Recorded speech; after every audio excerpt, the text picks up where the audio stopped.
تو حضرت آپ کی زندگی کا وہ دن جس دن آپ سب سے زیادہ خوش تھے؟ اگر آپ صحیح پوچھیں تو میری زندگی کا سب سے یعنی کہ خوشی کا دن وہ دن تھا جب میں واقعی جس کو کہتے ہیں نا کہ میں خوشی سے پھولا نہیں سما رہا تھا.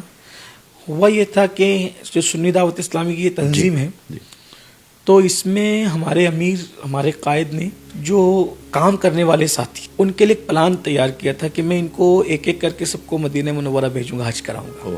تو اس میں انہوں نے 12 لوگوں کا سلیکٹ کیا تھا کہ پورے ملک ہندوستان میں 12 لوگ سب سے زیادہ کون کام کرتا ہے.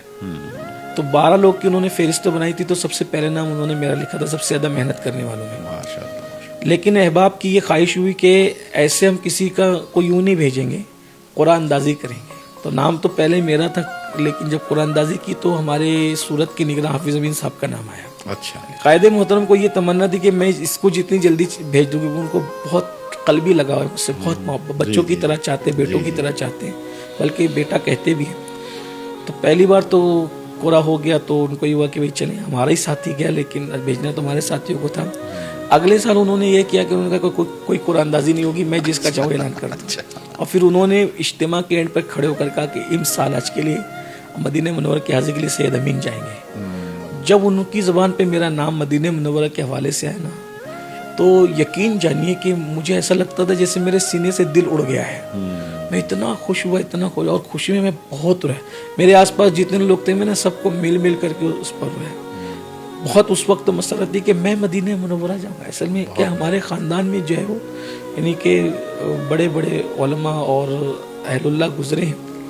ہمارے خود میرے دادا کے بڑے بھائی سید شیر علی قاضی جی وہ کلون میں امام رہے. جو چھوٹا قبرستان جو ہے بہت طویل عرصے تک انہوں نے وہاں امامت کی. اچھا.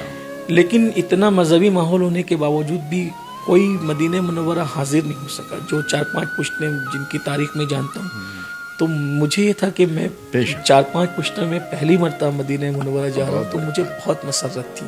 اور بلکہ جب میں حج کے لیے گیا بھی تو مجھے یقین نہیں آتا تھا کہ میں یہاں آیا ہوں.